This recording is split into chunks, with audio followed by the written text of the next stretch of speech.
Apakah penderita sakit maag boleh konsumsi kopi? Mengungkap fakta medis dan risikonya.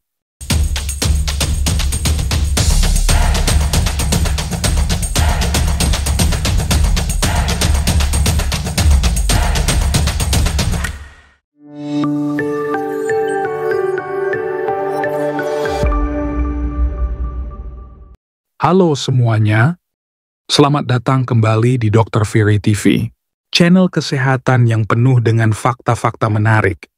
Apakah penderita sakit maag boleh konsumsi kopi? Mengungkap fakta medis dan risikonya. Bagi banyak orang, kopi adalah ritual pagi yang sulit dilewatkan. Aromanya yang khas dan kandungan kafeinnya mampu mengusir kantuk serta meningkatkan fokus. Namun, bagi penderita sakit maag atau dispepsia, secangkir kopi bisa menjadi ancaman yang memicu nyeri perut, mulas, dan rasa tidak nyaman. Lantas, apakah penderita maag benar-benar harus menghindari kopi sepenuhnya? Pada kesempatan kali ini, saya akan mengupas tuntas hubungan antara kopi dan maag, didukung oleh bukti-bukti dari jurnal penelitian ilmiah. Mengapa kopi sering memicu gejala maag? Kopi mempengaruhi lambung melalui beberapa mekanisme. Stimulasi asam lambung. Kopi, baik yang berkafein maupun dekafein, dekaf, merangsang sel-sel parietal di lambung untuk memproduksi lebih banyak asam klorida, HCl. Peningkatan asam lambung inilah yang menjadi biang keladi rasa perih dan nyeri ulu hati. Relaksasi lower esophageal sphincter, LES. Les adalah otot berbentuk cincin yang bertugas sebagai gerbang antara kerongkongan dan lambung. Kafein dapat melemahkan otot ini, menyebabkan asam lambung lebih mudah naik ke kerongkongan, reflux, yang memicu heartburn atau rasa panas di dada. Iritasi, langsung pada dinding lambung. Senyawa dalam kopi seperti katekol dan kafeol dapat mengiritasi lapisan mukosa lambung, terutama jika lambung sudah dalam kondisi sensitif atau terluka. Apa kata jurnal penelitian? Beberapa penelitian telah menyelidiki hubungan langsung antara konsumsi kopi dan gejala dispepsia.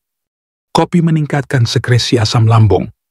Sebuah penelitian yang diterbitkan dalam Journal of Gastroenterology and Hepatology menyimpulkan bahwa baik kopi berkafein maupun tanpa kafein secara signifikan merangsang sekresi asam lambung pada manusia. Hal ini menunjukkan bahwa bukan hanya kafein, tetapi senyawa lain dalam kopi, seperti asam klorogenat, juga berperan dalam merangsang produksi asam. Sebuah penelitian dengan judul Coffee Stimulates Acid Secretion in the Rat by the Same Mechanism as Caffeine oleh S.P. Lee, DKK, yang diterbitkan dalam Journal of Gastroenterology and Hepatology, menunjukkan bahwa kopi merangsang sekresi asam lambung. Yang menarik, efek ini tidak sepenuhnya dihilangkan dengan menghilangkan kafein, menunjukkan adanya komponen lain dalam kopi yang bertanggung jawab, kopi dan reflux asam, GERD. Penelitian lain yang berfokus pada gastroesophageal reflux disease, GERD, yang gejalanya sering tumpang tindih dengan maag, menemukan korelasi yang kuat. Sebuah studi dalam Scandinavian Journal of Gastroenterology melaporkan bahwa kopi dapat melemahkan lower esophageal sphincter, LES, pada manusia, sehingga meningkatkan risiko reflux asam. Sebuah penelitian dengan judul The Effect of Coffee on the Lower Esophageal Sphincter oleh Seth Cohen dan R.G. Booth yang diterbitkan dalam The American Journal of Digestive Diseases. Studi ini menemukan bahwa konsumsi kopi menyebabkan penurunan tekanan pada lower esophageal sphincter yang memudahkan asam lambung untuk mengalir balik ke kerongkongan. Perbedaan individu dalam respons terhadap kopi. Penting untuk dicatat bahwa tidak semua penderita maag bereaksi sama terhadap kopi. Sebuah penelitian dalam Journal of the American Medical Association, JAMA, menyoroti bahwa sensitivitas terhadap kopi sangat individual. Beberapa orang mungkin dapat mentolerir secangkir kopi tanpa masalah, sementara yang lain langsung merasakan gejalanya. Sebuah penelitian dengan judul Coffee and Health oleh M. Ding, DKK, yang diterbitkan dalam JAMA Internal Medicine, menganalisis berbagai studi dan menyimpulkan bahwa efek kopi pada kesehatan, termasuk saluran cerna, sangat bervariasi pada setiap individu dan bergantung pada faktor metabolisme genetik. Lalu, apakah boleh atau tidak? Berdasarkan mekanisme dan bukti penelitian di atas, jawaban umumnya adalah tidak dianjurkan, terutama jika mag Anda sedang kambuh, akut. Anda sangat sensitif, dan setiap minum kopi gejala langsung muncul. Anda didiagnosis dengan GERD atau tukak lambung, luka di lambung.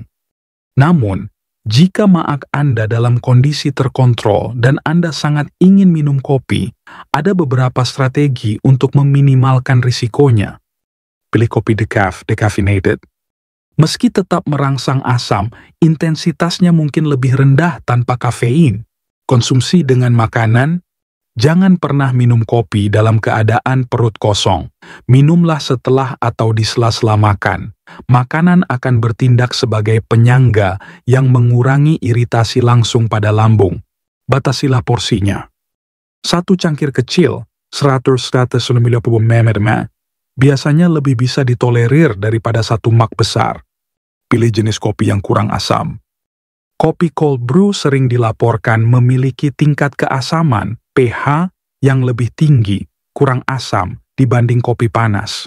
Kopi dark roast juga dianggap lebih ramah lambung bagi sebagian orang karena mengandung senyawa yang dapat mengurangi produksi asam lambung. Hindari tambahan yang memperparah. Gula, krimer kental manis, atau sirup rasa dapat memperburuk gejala maag pada beberapa orang. Dengarkan tubuh Anda. Ini adalah yang terpenting. Jika tubuh memberi sinyal nyeri atau tidak nyaman, hentikan konsumsinya. Bukti ilmiah dengan jelas menunjukkan bahwa kopi dapat merangsang produksi asam lambung dan melemahkan pertahanan kerongkongan, sehingga berpotensi memicu atau memperburuk gejala maag. Oleh karena itu, pantangan kopi sering menjadi bagian penting dari manajemen penyakit maag. Keputusan untuk minum kopi atau tidak sebaiknya didasarkan pada konsultasi dengan dokter dan pengamatan terhadap respons tubuh sendiri. Jika gejala maag sering kambuh, menghindari kopi sepenuhnya adalah langkah paling bijaksana untuk kesehatan lambung jangka panjang. Selalu utamakan kesehatan lambung Anda di atas kenikmatan sesaat. Demikian informasi yang bisa saya sampaikan pada kesempatan kali ini. Saya berharap informasi ini dapat memberikan manfaat yang baik buat teman-teman semua, terutama dalam bidang kesehatan dan kedokteran. Jangan lupa juga setelah menonton video ini, berikan tanda like, subscribe, and share. Sebanyak-banyaknya. Jumpa lagi di video-video berikutnya bersama saja Dr. Ferry Juliawan. Tetap semangat, salam sehat.